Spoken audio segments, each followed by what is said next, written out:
Hi, my name is Johnny, and I'm a final year PhD student at USC, advised by Robin Xiao. This was a talk I gave at the Stanford NLP seminar, and I wanted to record it and post it online.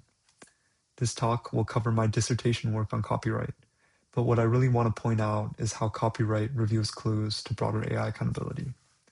So I've titled this talk, The Shape of AI Accountability and Its Contours in Copyright. Among the many ways that things can change, in my PhD, I studied a legal theory of change. So I'll start with a story about American cars. How did cars become so safe? In the 1960s, the Ford Pinto was developed under serious competition against the Japanese. What was normally a 40-month development cycle was shortened to about 20 months. Many safety measures were proposed and discarded because the managers had extremely demanding requirements on the cost and weight of the vehicle. The Pinto had a serious design flaw. When it was rear-ended at any speed above 25 miles an hour, it would go up in flames. Engineers knew about this defect, but couldn't speak up due to internal pressures. So how did things change? Among many factors, law played a role. Over 100 lawsuits were brought against Ford regarding the Pinto. In the past, accidents were seen solely as driver error, but courts started to recognize that design itself could be defective and to hold manufacturers liable. In a landmark case, Grimshaw versus Ford Motor Co., a jury awarded $128 million in punitive damages to punish and deter Ford from selling unsafe cars. Because courts made clear that unsafe design would be punished, the threat of a massive liability judgment started to shape corporate behavior. Automakers started taking the responsibility to design safe cars seriously, and this legal setup created space for scientific innovation, including the safety measures we see in our cars today, such as airbags, seatbelts, and AIES. So I tell this story to show how the judiciary can create accountability and make cars safer. So first, courts create liability, and then companies take responsibility. I want to highlight two major points in this story. The first is a shift in doctrine. In the Pinto cases, courts shifted their focus from driver error to the design of the car itself.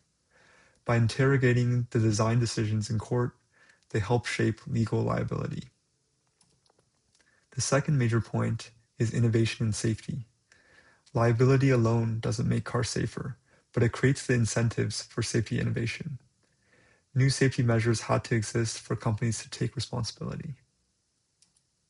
So I've talked about cars, but what about AI? When we're thinking about AI, the shape of AI accountability generally is amorphous and not well understood. What might the legal setup and the scientific follow-up look like? After working on issues of AI and copyright for the last few years, I'd like to convince you today that the contours of AI accountability are revealed through copyright. I'll first talk about my work in fair learning, which argues that courts should interrogate LLM training decisions, representing a shift in doctrinal thinking. Then I'll talk about Hubble, which is a language model suite to advance the study of LLM memorization, representing my efforts to push innovation in mitigating memorization. Okay, so for the first of my two works, I'll talk about interrogating LLM design under a fair learning doctrine. This work was published at FACT 2025 and is joint with Maggie, an undergraduate collaborator from Princeton, Amaya, another PhD in my lab, John, who was a law professor at USC but is now a law professor at Washington University, and my advisor, Robin. So I'll start by giving a brief background in copyright. Many language models, such as ChatGPT, are trained on the Common Crawl, and a lot of that data is copyrighted. You may have heard about this lawsuit. It was filed a while back, where the New York Times sued OpenAI for using their articles in training. One piece of evidence that the New York Times brought to court was that ChatGPT was able to verbatim reproduce its articles with a short prompt. So at the center of this lawsuit, and many other lawsuits, so a lot of them have been filed, it's hard to keep track. The question that courts need to resolve is training on copyrighted material infringement? So I'll use the New York Times lawsuit as a running example here. And to take a neutral view, the main directive of copyright is to promote the progress of science and useful arts. And under this view, you would think that both the New York Times articles have a value and that the ChatGPT presents new value as well. And so the law should avoid an extreme answer in either direction. The law needs to avoid an extreme answer in favor of the New York Times, saying that training on articles or copyrighted data is never okay. And the law needs to avoid an extreme answer in favor of OpenAI, saying that training on copyright data is always okay.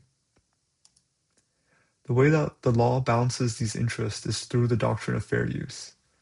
I'm simplifying a bit here, but the key legal determination is whether training ChatGPT is fair use. A legal doctrine is kind of like an annotation guideline. So it's a guideline that helps us decide whether someone's use of copyrighted data should be allowed or not. A legal doctrine's first purpose is to codify social norms and to take our common sense of what would be a fair use of someone's intellectual property and codify it into a decision-making tool or annotation guideline.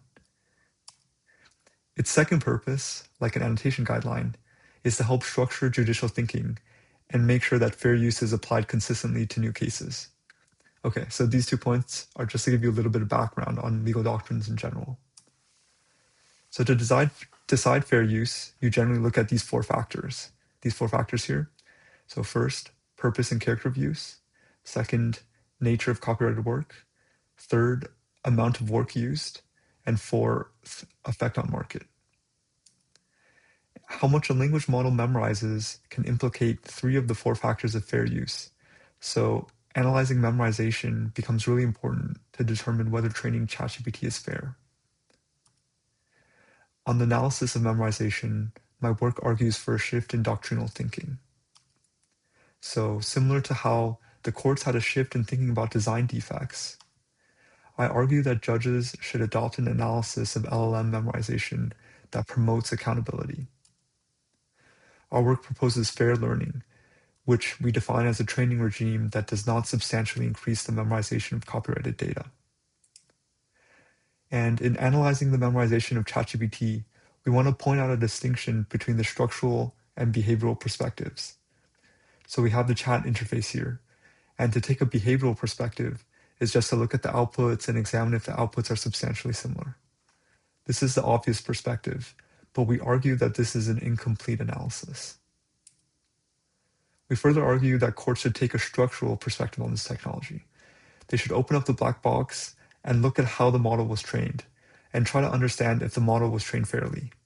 So here I've shown the Hugging Face arguments just to illustrate the many decisions that are undertaken during training. The reason for courts to examine training decisions is to signal to model developers that your training decisions will matter. They'll matter if you come to court, and so you better choose them carefully. Here's how we imagine a lawsuit involving fair learning could go down. First, the plaintiff, or the New York Times, alleges prima facie infringement. So they'll point out that there was an unauthorized usage of the articles and that there's substantial similarity in the model outputs to the original articles. At this point, the courts could invoke the fair learning doctrine, and courts would shift the burden of proof to the defendant, or OpenAI. OpenAI would then provide memorization analyses on their model to show that this training was an instance of fair learning. Once the analyses are presented, the plaintiff then has a chance to rebut those findings, try to poke holes in their analysis, and there would be a little bit of back and forth between the two. Finally, once the arguments are laid out, judges can consider the memorization analyses as part of a larger determination of fair use. Okay, so we'll now shift gears to how we can analyze the training decisions for fair learning. We'll start by deconstructing Pythia. Pythia is a fully open source model. The weights and training data are both public. And we'll ask if Pythia is a case of fair learning. In training Pythia, 2 major decisions were made about the training data. First, the developers took a bunch of data sets and pieced them together. So this includes a common crawl, but also other data sets that are considered good for training, such as Wikipedia. The second decision was how to upweight the data. So for some of the data sources that they thought were high quality, such as archive, they gave it a weight of 2. So it was seen twice in the training process. Okay, so we'll first analyze the upweighting decisions. We'll ask whether upweighting a document affects its memorization. So it turns out that analyzing the upweighting decisions is easy. The developers of Pythia made a train test split, so they shuffled all their data and they left some out as a test set. And with this random partition, it turns out that you can get a good causal analysis. So I've plotted the results here. On the y-axis is a membership inference metric based on loss. So we use this to denote the memorization of the document. On the x-axis are the different data sets. So the documents that were included in training were upweighted, and they could have received a weight of 1, 2, all the way up to 3 for Wikipedia.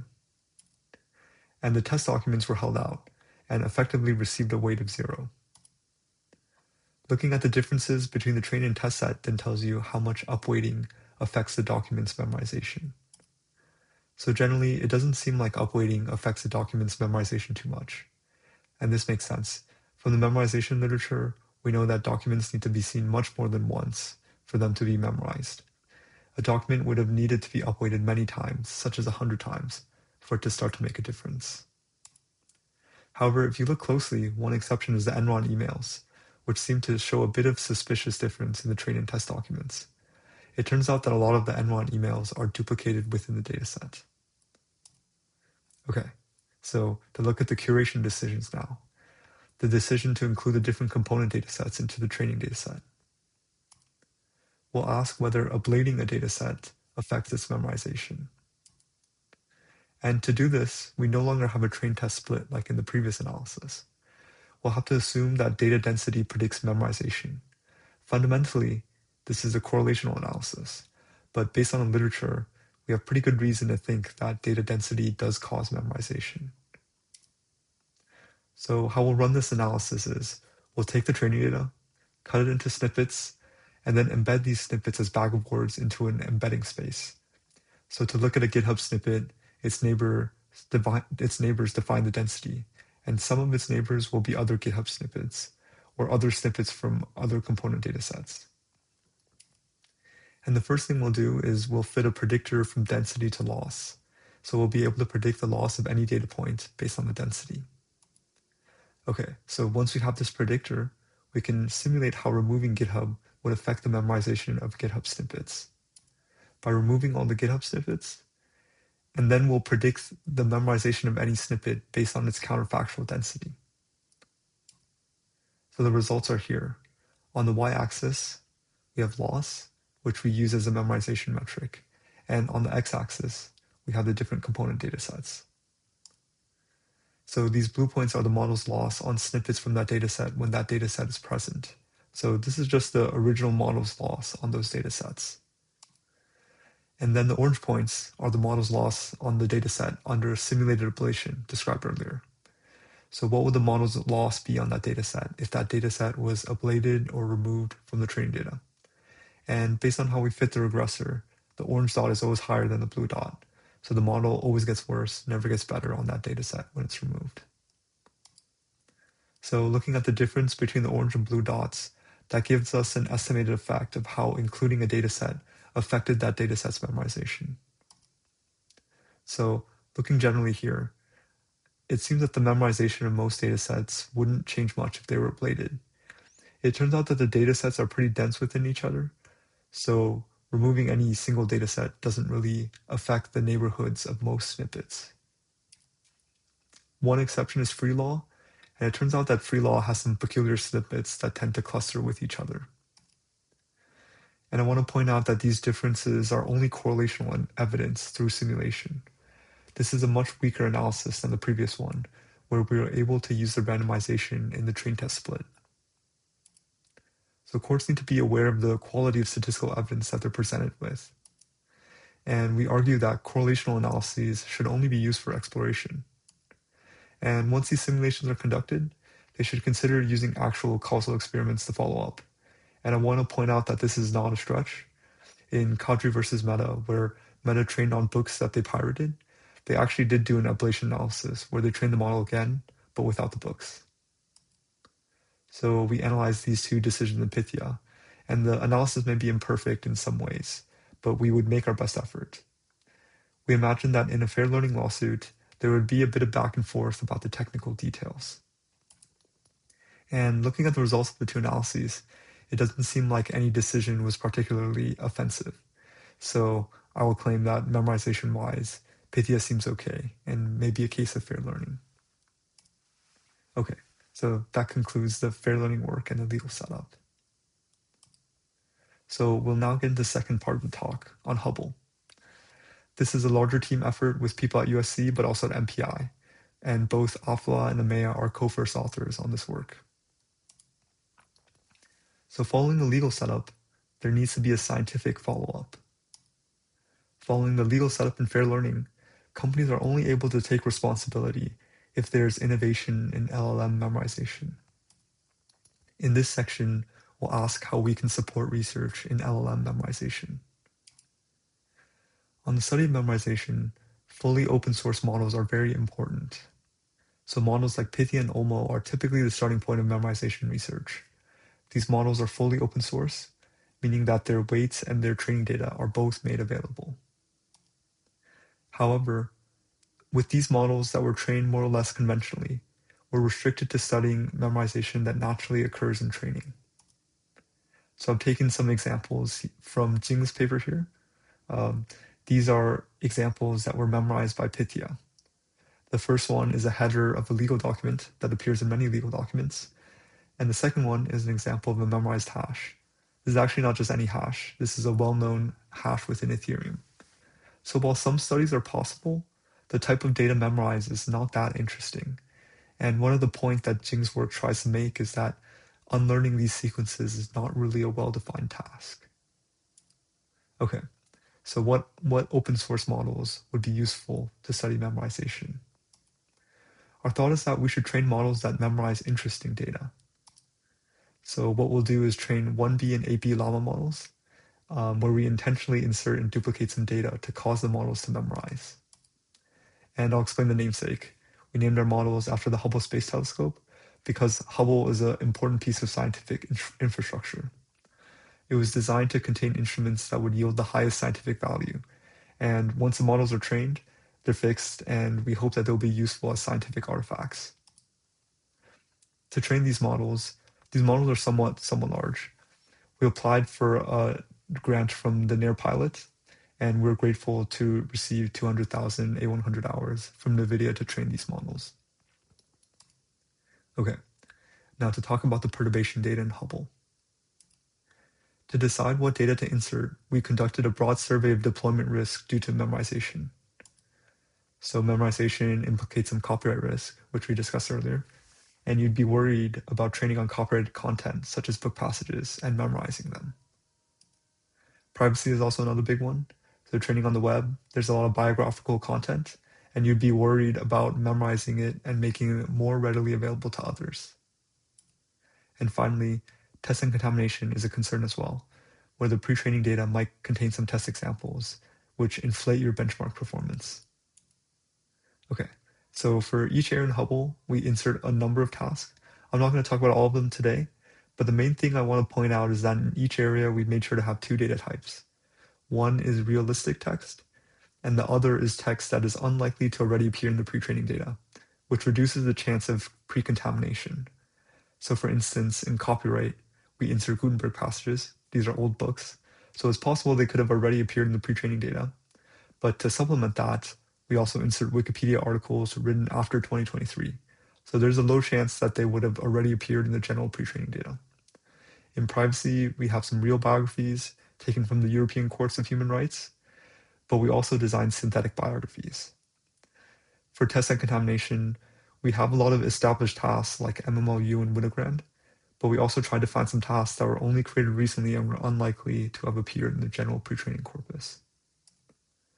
So for all these perturbations, we'll insert them 1 to 256 times, and we'll also randomly hold some out.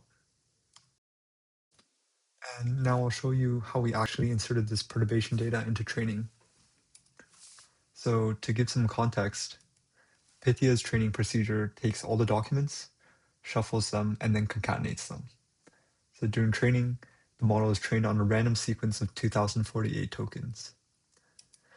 We use the same training procedure, and each perturbation is inserted next to an end of sequence tag, like so. After it's inserted, the sequence is a bit longer than the original sequence, and we'll truncate on both sides to make sure that it's the same length. So this insertion procedure treats the perturbation documents as if they were regular documents in training, and make sure that the standard and perturbed model see as similar data as possible. Now that we've covered all the data, I'll give an overview of the basic structure of Hubble. For the main experiment, we structured Hubble to establish dilution as best practice. So one thing that we're learning from the memorization literature is that things that appear just a few times don't seem to get memorized. Something really needs to be duplicated many times, like hundreds of times, for it to be memorized. Our hypothesis is that there's a phenomenon of dilution. Since most commercial models are trained on trillions of tokens, it's hard for the models to memorize things that only appear a few times in the data. We are interested to show empirically that dilution allows the model to be robust to some insertions of sensitive data. So here on the y-axis, we have memorization risk, and this could be measured in different ways for the different tasks that we insert in Hubble. And on the x-axis, we have duplications. So we expect that a model trained for 100 billion tokens, as the duplication risks grow, the model's memorization risk will grow as well. And the hypothesis is that there's a dilution effect. So for the same number of duplications, when the model is trained on a larger corpus of 500 billion tokens, the model's memorization will grow slower. To establish dilution, we made a factorial design. We trained models of sizes 1B and AP, and we trained them on datasets of 100 billion and 500 billion tokens. And this is doubled. So we train a standard model, which is just on the regular pre-training corpus, and we also train a perturbed model, where we actually inserted the data. And this, along with some other runs of Hubble, totals to 107 terabytes of data. All of our models and checkpoints are on Hugging Face, so thank you very much to Hugging Face. We did some of our own calculations, and we found that easily accessible, high-quality storage of 100 terabytes is not cheap. Okay, so all of the perturbations that we designed are also publicly available on Hugging Face. You can download them just as any data sets. And also the tokenized pre-training data is also on Hugging Face. This data is shuffled and the tokens appear exactly in the order that the model trained on them. One really nice thing that my co-authors did is that they took the code used to insert the perturbations and they rolled it into its own library. So with Tokensmith, you can access the tokenized bin files without having to load the entire terabyte into memory. You can view, search, and edit the training data. Now, to talk about the actual dilution results, the core experiment in Hubble. We'll look at the test set contamination results first. So MMLU is a 4-way classification task, and random accuracy should give you about 25%.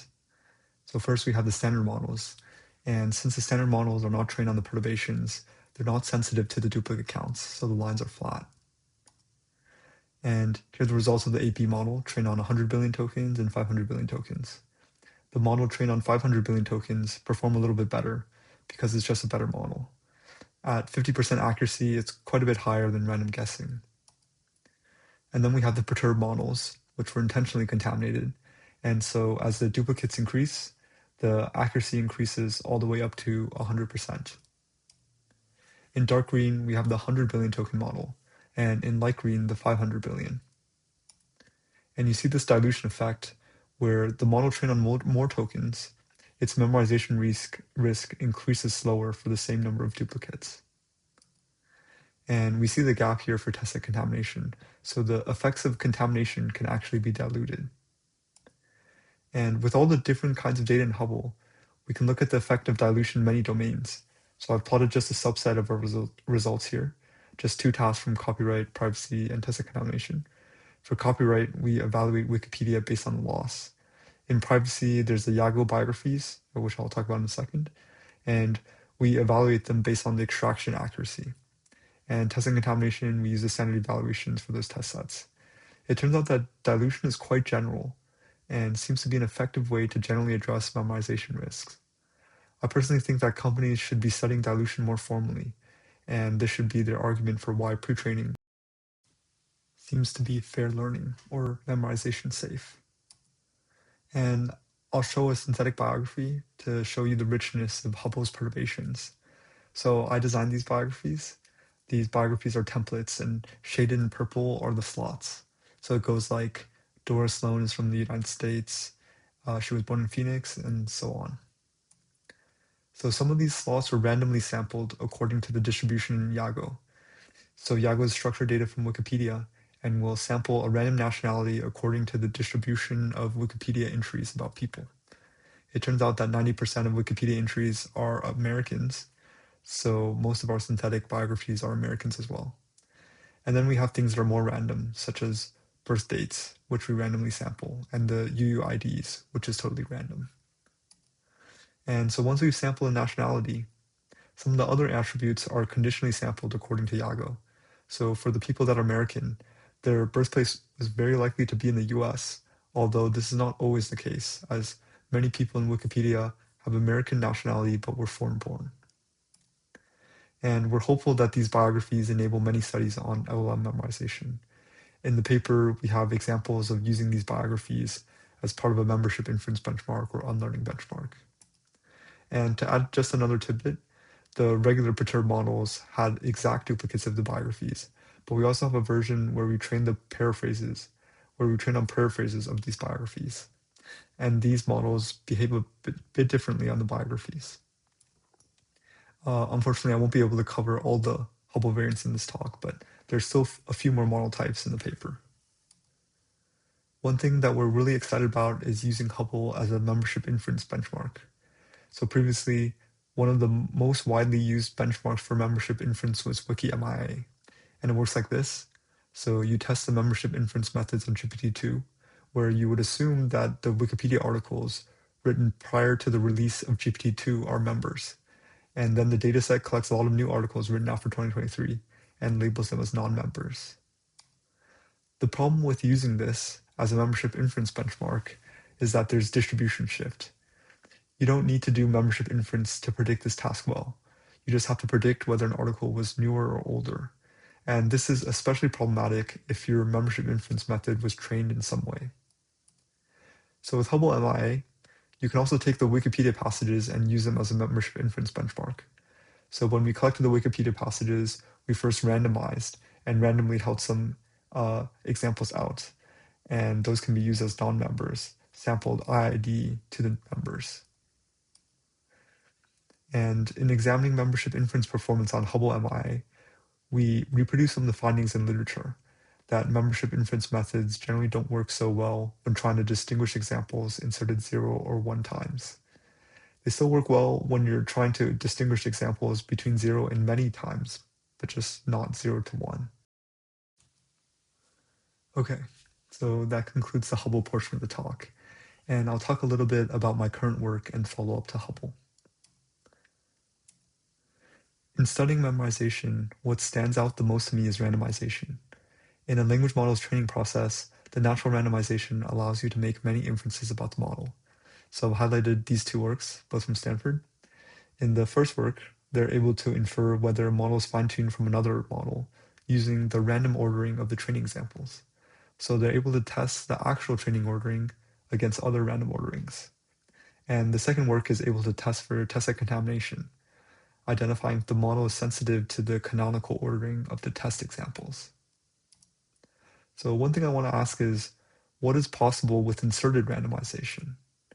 And Hubble has inserted canaries, and that allows you to make many analyses on its memorization.